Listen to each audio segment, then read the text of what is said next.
So I've been making low-budget feature films for quite a while now, and I also made YouTube videos about my experiences making low-budget feature films. I talked a lot about my experiences shooting the feature film Good Boy, which I made for $7,000 with a crew of around 4 people behind camera, and we made a film with limited resources. That movie ended up becoming relatively successful, especially considering the budget. But in this video, I actually want to make the case against low-budget filmmaking. Because with me talking so much about low-budget filmmaking and what I've been able to do with $7,000, I also think it's important for me to talk a little bit about the downsides of low-budget filmmaking.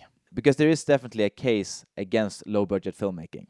Before I start talking about the downsides, I just quickly want to explain what I mean about low-budget filmmaking, because that can mean plenty of things. For some people, $10 million is a low budget. For some people, $100,000 is a low budget. And for some people, $10,000 is a low budget. So there's quite a big range on what people consider low budget. But in this video, when I'm referring to low budget, I mean films that are made without financing, that are made with very limited resources, and that are very much DIY productions. And I'm referring to productions where crew and cast are paid very little money, or in some cases, no money at all.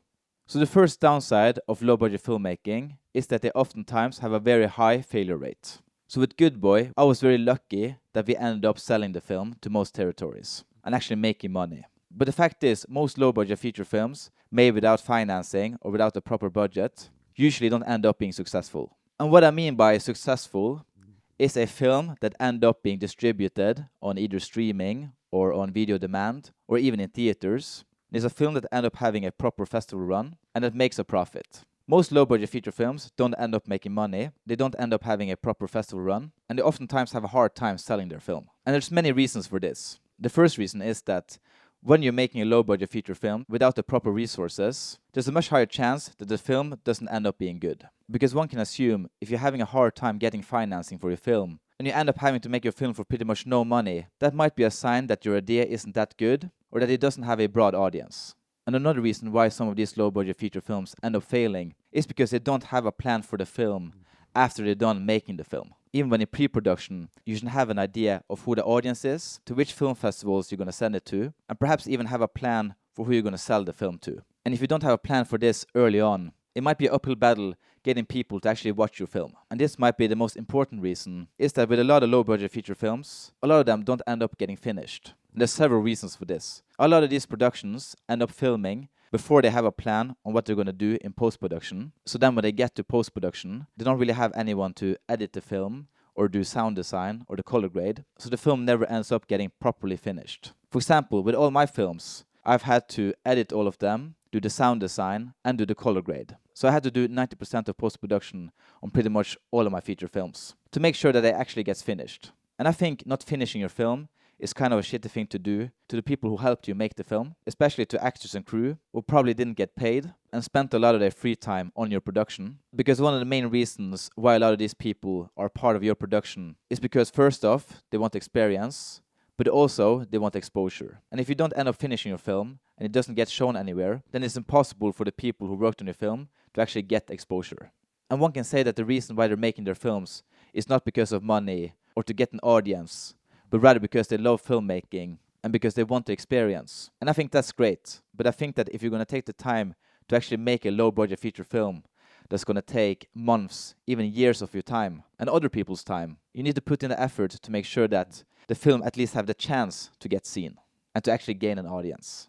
And I think for some people, when they're making the low-budget feature film, they have big aspirations and dreams for the film. And I think what can end up happening is that if your film is a failure, that can take a big hit on your self-confidence and can actually be quite emotionally exhaustive. So I think that's something to be aware of when making a low-budget feature film, is that there's a high chance that your film will fail. And also another reason for why your film might not get seen or might not get sold is because you're competing with hundreds or even thousands of other films. The more low-budget feature films are becoming normal, the bigger the competition gets, and you're also competing with much higher budget films. And I think one of the obvious reasons for why a lot of these films fail is because of the quality of the films. Audiences expect a certain quality, and if that quality is not met, then you have a much harder time finding your audience. I think one of the reasons why Good Boy was successful is because we used the limited resources that we had effectively, and we tried to make the few things that we had look as high quality as possible. And we also tried to make sure that we had a concept that was quite unique, that people haven't seen before, and that was going to have a high chance of gaining people's attention despite the low budget. The second downside of low-budget feature filmmaking is the risk of exploitation.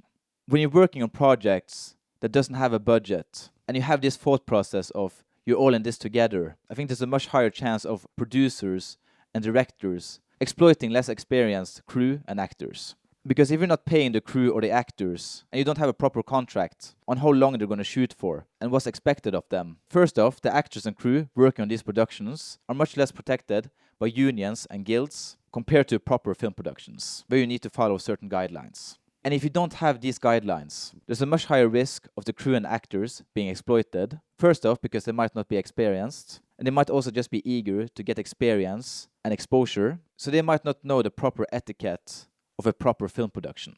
So they might not know what the limit is on how long they should be shooting, or what's expected of them, and what they can say no to. So I think there's a weird power dynamic there with the producer and directors of a low-budget feature film with the crew and actors. And it doesn't have to be that way on a low-budget feature film. I certainly hope that on my films that wasn't the dynamic, but that is a risk of making these type of productions. So to combat this, I think as either a crew or an actor on a low-budget feature film where you're not being paid properly, you need to make sure that you have contracts with the director and producer that states how long you're going to be shooting for, how many days you're going to be shooting for, and what your limits are and what you're not willing to do. For example, doing naked scenes or doing crazy stunts, because there's a chance you're going to be pressured to do those kind of things. So make sure that everything that you're going to do on the film is stated in the contract, that you have everything in writing. Then also make sure that if you're not getting paid, you should at least negotiate a certain percentage of the income if the film makes money. And I think as a director or producer who's leading the production, if you have a lot of crew or actors who's not getting paid, try to be generous with the percentages that you're giving. Even though you as a producer or as a director are going to work twice as much or 4 times as much or even 10 times as much as the other people volunteering on your project, for you as a director or as a producer, you should not own 10 times as much of the income. And the reason for this is that as a director, if the film ends up being successful, probably end up getting a lot of opportunities that the other people working on the film might not get. Especially crew, like sound people or the camera department. So just make sure that you're generous by giving out percentages. And also don't expect Hollywood-level acting or Hollywood-level sound or Hollywood-level camera work. You should just be happy that people are showing up. The third downside of low-budget filmmaking is safety and liability.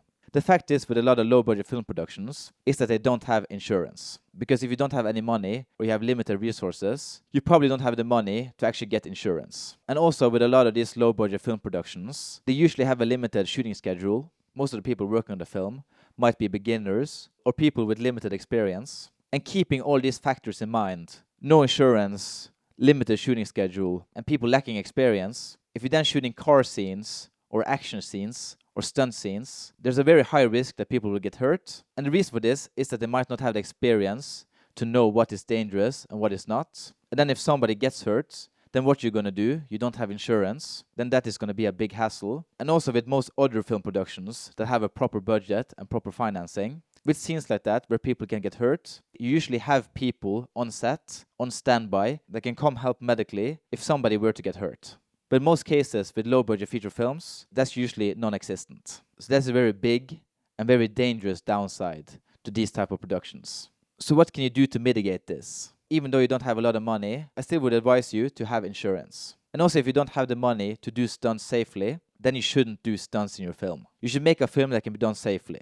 That means writing a script that doesn't have a lot of running, that doesn't have a lot of fighting, and that doesn't have elements where things can go wrong. The fourth downside of low-budget feature filmmaking is that it can devalue the industry. The more that films are made with a low budget, where people aren't getting paid, and that there's a lot of unpaid labor, the more the film industry can get devalued. If distributors or executives or people who's giving out money sees that people can make films that are of high quality for pretty much no money, they'll probably ask themselves, why should I then spend $1 million, $2 million, $5 million, even $10 million on a feature film when I can just spend $500,000 and not pay people and still get the same result? So I don't want to sound like a hypocrite. I know that I'm a person who make low-budget feature films, and I've had great use of making these films. And people who have worked on these films have, I think, mostly been happy with the results. I still think this is something we need to keep in mind when making these films. If you have the chance of actually getting a budget and actually finance your film, you definitely should. I don't think it's a cool thing to not pay people. That's something I do more of a necessity more than anything. And I really try to make sure with my films that everyone who works on the film feels essential, and I really try to make sure that the film makes money, and I make sure that people who's on the film actually own a percentage of the film so that they actually end up making money from the work that they've done. And with Good Boy, that's exactly what happened. But it's not a given that that will happen with every project. So I think if you're able to actually pay people and pay them proper wages, I think that should be the main priority. Because while filmmaking is a great hobby, if you want to be serious about it, you need to find a way to make sure that it's actually viable, where people can actually make a living out of it. Let's say you're working with people who don't care about making money, and that's an agreement that you guys have. Let's say you work full-time or something else, and filmmaking is just a hobby, and that's the case for everyone working on the film, and everybody's happy working that way, then all the power to you. But I think this is an important discussion to have. And the last downside I'll get into is that no budget still has a cost. So even though you're not spending any money, it doesn't mean that nobody's paying. People who's working on the film are paying with their time and labor. So for example, with Good Boy, the movie ended up costing $7,000. But if I paid everyone who worked on the film proper wages, and I paid for all the equipment, and I paid for all the locations, I actually done a rough estimate of it, and it would have cost well over $100,000. Maybe even up to $200,000 if you paid everyone during production. So doing productions this way doesn't mean that no one's paying. It just shifts who's paying for it. And also in some productions, it also just changes when people are paid and how people are paid. Because with Good Boy, nobody got paid during production, but everybody owned percentages of the income if we ended up selling the film. So we did in fact pay the crew and the actors working on the film, but that was after we sold the film. So it took us well over a year after the film was finished until people got paid. And also there was a risk there, right? Because there was a pretty high probability that people wouldn't get paid at all if we didn't sell the film. So even though when people get paid gets shifted, it's also not a given that people will actually get paid. In many ways, we were just lucky. So I don't want to sound like a hypocrite talking about all the negative sides about low-budget feature filmmaking when I myself has made a lot of low-budget feature films. In many ways, I'm just scared that I have a survivor's bias because I was very lucky with my film Good Boy. So I just want to make this video to just kind of bring up some of the negative sides of these type of productions. And I'm not saying that you shouldn't make low-budget feature films. Far from it. I think there's a lot of great reasons why you should make low-budget feature films. But I think while you're making your film, you need to keep these kind of things in mind. Because these type of productions are becoming more and more normal, and I think they lead to a lot of great films. There's a lot of success stories. I'm not the only success story. Far from it. And I think it's a great way for filmmakers to gain experience, to gain exposure. And I think in many ways it can be more creatively fulfilling to make films this way, where you're not thinking too much about money or budgets or financing or anything like that. But we still need to be real about these things and about the consequences and the negative sides of making these type of productions. And hopefully I also laid out some solutions when it came to doing these type of productions. I hope it wasn't all negative, but I think it's nice to kind of have a counterpoint to all of my previous YouTube videos where I've been talking about low-budget feature films. But maybe next video I'll talk about the upsides of doing a low-budget feature film, because there's a lot of positive things with making these type of films. So I hope this was interesting for some of you. Hope you maybe learned something. And yeah, see you guys in the next one.